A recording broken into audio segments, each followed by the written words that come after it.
Bismillah walhamdulillah wassalatu wassalamu ala rasulillah sayyidina wa maulana Muhammad ibn Abdillah wa ala alihi wa sahbihi wa man walah wa la hawla wa la quwata illa billah. Yang ada di dalam pikiran dan keinginan itu semuanya muncul dari apa yang sering kita dengar dan yang kita lihat. Kalau kita sering mendengar dan melihat sesuatu yang tidak bermanfaat, yang tidak berguna, lebih-lebih kemaksiatan dan kemungkaran, maka yang besar di dalam benak kita hasratnya adalah melakukan dan merindukan perbuatan tersebut.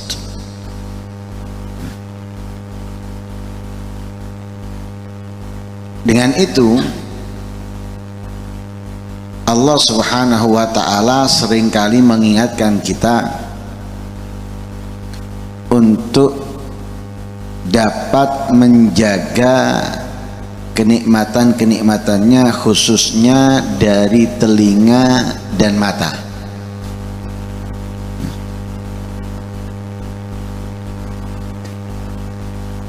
Orang kafir dikasih oleh Allah Subhanahu wa ta'ala kekayaan, kemewahan, kemegahan.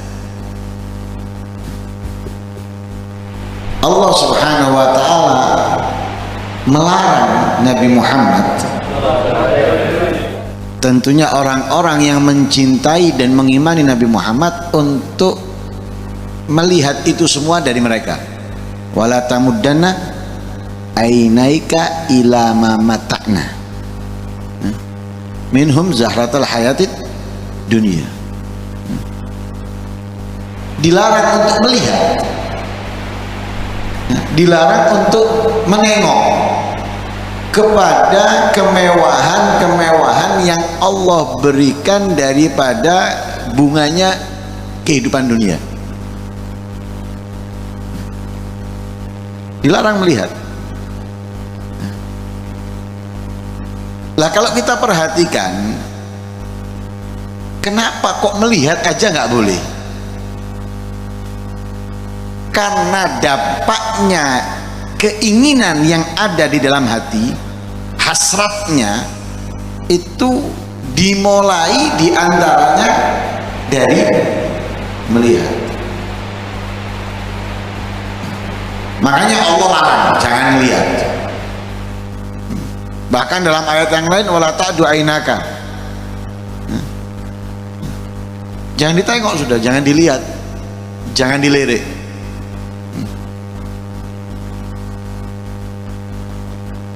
Sampai ada cerita seseorang yang tidak sengaja melewati satu tempat daerah itu, ada bangunan bagus itu, dipuji, dia memuji bangunan itu, bagusnya, lupa dia, gak sadar. Ketika sadar langsung menghukum dirinya, karena ini orang yang ibarat bahasa kita itu wong sing kencang.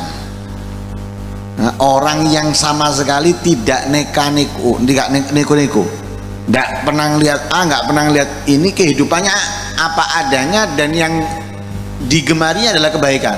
Tanpa sengaja dia memuji suatu bangunan, indahnya, bagusnya, menghukum dirinya ya, dengan puasa setahun. Kenapa? Itu ada dampaknya, makanya Allah melarang.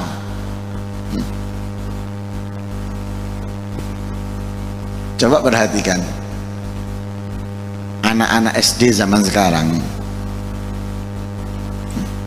mereka tahu keburukan suatu keburukan, pacaran dan akhwatuha, semua yang terkandung di dalamnya. Dari mana? Dari mana?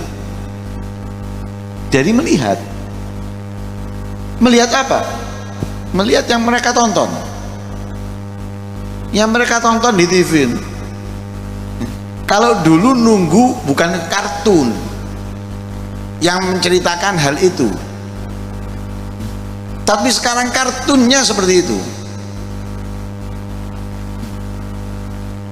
Kartunnya seperti itu. Pacaran dan semua yang terkandung di dalamnya. Sehingga jangan kaget kalau anak sekarang SD sudah seperti itu. Karena yang mereka lihat. Nah, karena itu Allah Subhanahu wa taala melarang. Yang kedua, telinga. Kadang orang nggak ngelihat, tapi dapat cerita dari dengar. Akhirnya muncullah keinginan. Nggak tahu tempat A, nggak tahu tempat B, ada temennya cerita, wah aku mari teko kono, ono kono api, ono ini, ono ngono dan sebagainya. Akhirnya apa? Punya keinginan untuk datang ke tempat tersebut. Karena itu Allah Subhanahu wa taala menegaskan dalam ayat Al-Qur'an, inna sam'a wal basara wal fuada ulaika kana anhu mas'ula. Kullu ulaika kana anhu mas'ula. Mata, telinga, hati, semuanya itu akan dimintai pertanggungjawaban oleh Allah Subhanahu wa ta'ala. Lah karena itu kita ini harus menjaga mata dan pendengaran, sehingga kita perlu selalu melihat yang baik, yang dimuliakan, yang diagungkan, yang diistimewakan oleh Allah, atau yang bisa menambahkan kedudukan kita di sisi Allah. Melihat Al-Quran,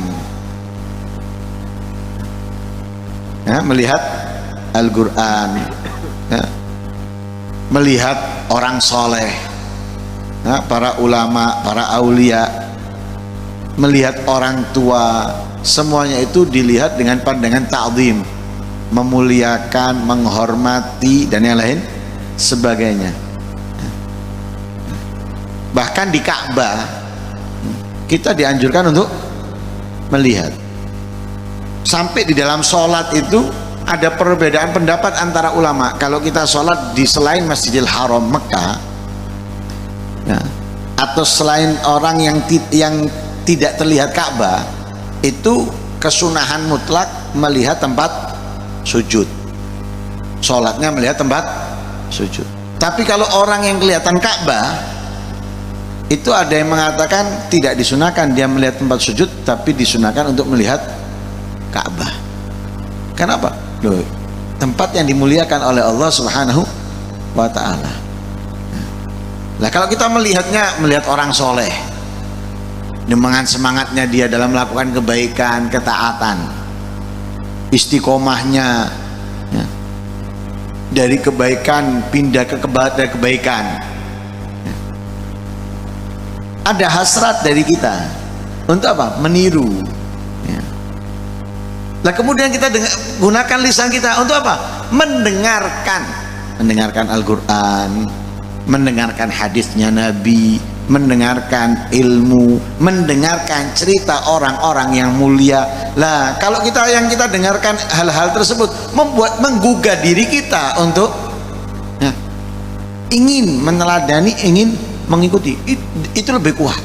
Nah, tapi kalau kita abaikan pandangan kita, telinga kita, ngelihat sembarangan, mendengarkan sembarangan, hanya sedikit kita mendengarkan kajian atau sebagainya, hasrat kita untuk kebaikan itu rendah. Nah, keinginan kita itu rendah. Tapi kalau kita sering melihat yang baik-baik, yang bagus-bagus, yang diridhoi oleh Allah, yang dicintai oleh Allah, mendengarkan pun seperti itu, hasrat kita untuk kebaikan itu kuat. Nah sekarang kita tanyakan ke dalam diri kita masing-masing aja. Pasti jawabannya saya kepingin istiqomah dalam kebaikan. Saya ingin ngikuti meneladani Nabi. Saya ingin dekat dengan Nabi. Pasti, mau nggak mau, namanya orang muslim mukmin, pasti. Tapi kenapa hal itu di realita kita ini lemah? Nah, ini dampaknya. Mata dan telinga. Mata dan telinga. Ada orang Amerika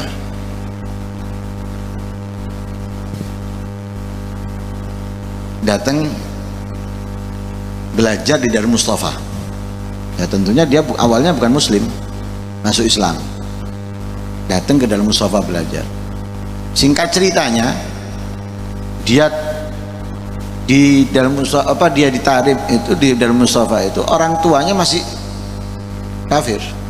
Bapak ibunya masih kafir. Bahkan diceritakan itu bapaknya itu cahaya Islam itu jauh darinya. Tapi setelah datang jenguk anaknya, soalnya kok bahasa itu zaman sekarang ini bahaya, kok diperdot untuk jualan. Nah, intinya itu jenguk anaknya, wis. Nah, jenguk anaknya, sekali bertemu dengan gurunya anaknya tersebut, orang tuanya itu mulai berubah. Subhanallah, masuk Islam. Bapaknya ini masuk Islam. Walhasil singkat ceritanya, anaknya tadi itu yang sudah masuk Islam, kemudian menikah dengan perempuan juga yang muslimah juga akhirnya. Itu ketika menikah kemudian punya anak, anaknya ini tinggalnya di Amerika loh. Kita tahu di Amerika kehidupannya gimana, tinggalnya di Amerika. Mungkin orang soleh tidak seperti di Indonesia. Kita bisa ngelihat orang soleh, ulama, aulia ini di Indonesia banyak. Ketemu orang soleh itu banyak, ketemu orang ulama ya akeh. Tapi lihat ini, kehidupannya di Amerika. Tapi ketika di rumah, bapaknya ini yang diceritakan ke anaknya ini sesuatu yang hebat. Cerita tentang Nabi, cerita tentang aulia, cerita tentang orang-orang soleh yang didengarkan di telinganya anaknya. Akhirnya punya hasrat kuat, ingin bisa sama dengan orang-orang yang diceritakan. Kita kalau coba anaknya cerita nono Superman, kepingin jadi Superman, sarung ditalik nono gini, ya kan gitu. Sampai ketika sekolah dia, sampai kelas berapa dikirim ke Hadramut oleh bapaknya ini untuk melanjutkan pelajarannya. Dia bilang, ini semuanya aku seperti ini karena apa yang selalu aku lihat dan apa yang aku dengar dari orang tuaku. Nah, hasratnya tinggi untuk kebaikan, kuat. Lah kalau kita enggak, mendengarkan kadang seminggu sekali, kadang 2 minggu sekali, tapi keluar masuk keluar. Kemudian yang kita dengarkan bukan nasihat, bukan ayat Al-Quran, bukan hadisnya Nabi, bukan cerita orang-orang yang mulia dan lain sebagainya. Ditambah saiki horor. Makanya Idlon menggedek-gedek tok ngene. Yang digemari bukan orang-orang soleh, yang digemari orang-orang yang nggak baik. Dan yang lain sebagainya. Karena itu pandangan dan telinga ini harus kita manfaatkan dengan baik untuk menumbuhkan hasrat kuat, meningkatkan kebaikan. Kalau tidak, kita mendengarkan dimanapun dari siapapun, kalau telinga kita, mata kita tidak sering melihat yang dimuliakan oleh Allah yang baik, maka hasrat itu nggak akan tumbuh. Nggak akan tumbuh. Tapi hasrat itu akan tumbuh kuat kalau sering kita lihat dan sering kita dengar. Sering kita lihat, sering kita dengar, baru hasrat itu akan tumbuh kuat dalam diri kita. Semoga kita bisa memanfaatkan mata kita bisa memanfaatkan telinga kita untuk hal-hal yang dicintai, diridhoi oleh Allah, sehingga tumbuh hasrat kemuliaan, keistimewaan dari diri kita untuk meningkatkan derajat kita di sisi Allah Subhanahu wa taala. Amin Allahumma amin. Wassallallahu ala sayyidina Muhammadin wa ala alihi wasallam. Alhamdulillahirabbil alamin.